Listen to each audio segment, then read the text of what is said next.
જણાવો શું નવી ડિટેલ્સ અત્યારે ફિલહાલ લઈને આવ્યા છો તમે?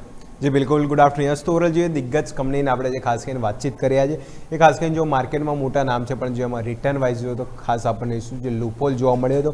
તો ઓલમોસ્ટ એવી કંપની જે ખાસ કરીને તો પહેલાં કારણો સમજાવી દો કેમ આ બધી કંપનીમાં ભારે એક્શન જોવા મળી, એટલે પીટાઈ જોવા મળી. તો ઓલમોસ્ટ જોઈશું ઓલ ટાઈમ આથી 50%થી વધારે જોઈશું આ સ્ટોકમાં પીટાઈ જોવા મળી હતી.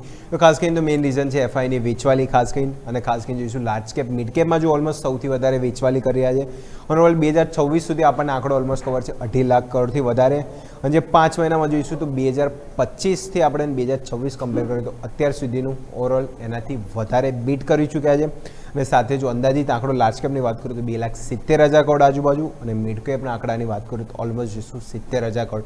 એટલે એફઆઈને વેચવાની તો પ્રેશર સાથે માર્કેટ બી જોઈએ, અને ઓલ ટાઈમ હાઈથી તો જો ઓલમોસ્ટ જોઈશું નિફ્ટીની વાત કરું તો ઓલમોસ્ટ આપણે જોઈશું 11 થી 12% તમે ત્યાં બી નીચે છો. સાથે અત્યારની સિચ્યુએશન પણ રૂપિયો નબળો થતો જાય છે, જે બ્રેન્ટ ક્રૂડના પ્રાઇસીસ અને વોરની સિચ્યુએશન છે એના લીધે બી હેવી ઇમ્પેક્ટ અમુક જે સ્ટોકમાં છે ને હેવી એક્શન ખાસ કરીને જોઈશું, પ્રોફિટ બુકિંગ અને ભારે ઘટાડો ખાસ કરીને જોવા મળે તો. અને ખાસ કરીને જો લાર્જ કેપ સ્ટોકની વાત કરીએ તો એમાં જોઈશું જે પ્રમાણે રિસેન્ટ નંબર્સ સૌથી વધારે જો નંબર્સ વાઇઝ બી જોઈએ તો ખાસ કરીને લાર્જ કેપ સ્ટોકમાં થોડું વધારે કરેક્શન હતું, અને જે દિગ્ગજ ખાસ કરીને જો અંદાજિત આંકડો કહું તો 20થી વધારે એવી કંપનીઓ છે કે જેનો જોઈશું કે ઓલ ટાઈમ અહીંથી ઓલમોસ્ટ 50%થી વધારે કરેક્શન આપણને આ બધા સ્ટોકમાં જોવા મળ્યું હતું. તો લિસ્ટ વાઇઝ ખાસ કરીને જો નામ જોઈએ તો આપણે ઇમેજ ખાસ કરીને આપી દઈએ તો ખાસ કરીને જોઈશું તે નામ વાઇઝ નામ બી ખાસા મોટા છે, રિટર્ન વાઇઝ જોઈએ તો આપણને નાના જોવા મળે છે.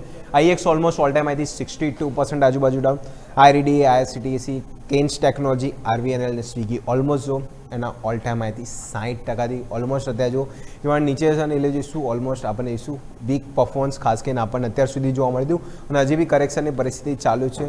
માર્કેટ ભલે ઉપર જે થાય પણ અહીંયા જો ઓલમોસ્ટ આપણને શું કરેક્શનનો આંકડો ખાસ કરીને જોવા મળે તો. નેક્સ્ટ આપણે ઇમેજમાં ખાસ કરીને જોઈશું તો ત્યાં જોઈશું અમુક આઈટી કંપનીઓ ખાસ કરીને જે હોલ્ડિંગ અને એફએમસીજી ને ત્યાં ખાસ કરીને જોઈશું તો ટાટા એલેક્સી, આઈઆરએફસી જે ખાસ કરીને જોઈએ, બજાજ હોલ્ડિંગ, જેએસડબલ્યુ હોલ્ડિંગ, અહીંયા બી ઓલમોસ્ટ 50% આજુબાજુ કરેક્શન અને ઓલ ટાઈમ અહીંથી ખાસ જોવા મળી હતી. જ્યુબિલન્ટ ફૂડ જે એફએમસીજી બેક, કારણ કે જો વોરની સિચ્યુએશન ઇમ્પેક્ટ ખાસ કરીને ત્યાં જોવા મળી હતી, અને કલ્યાણ જ્વેલર્સ જે ગોલ્ડ સિલ્વર નો ડાઉટ જે તેજી બનાવી રહ્યા હતા પણ એના રિલેટેડ સ્ટોક છે, ખાસ કરીને ટાઇટન નો ડાઉટ સારી રીતે, પણ કલ્યાણ જ્વેલર્સ છે જ્યાં જોઈશું આપણને હેવી ઉપલા મથાળીથી ઓલમોસ્ટ 50% આજુબાજુ ઉપલા લેવલથી હેવી કરેક્શન ખાસ કરીને જોવા મળ્યું હતું.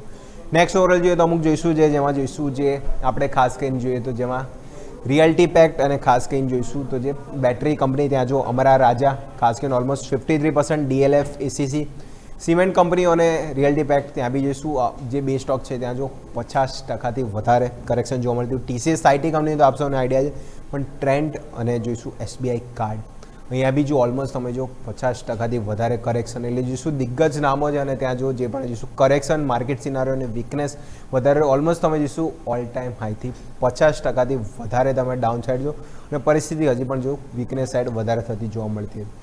યસ ઓલમોસ્ટ આ બધો ડિટેલ છે કે દિગ્ગજ કંપનીઓ બી જે ઓલમોસ્ટ 50 નામ મોટું છે, પણ કામ અહીંયા ખાસ કરીને રિટર્ન વાઇઝ તો નાના જોવા મળ્યા હતા.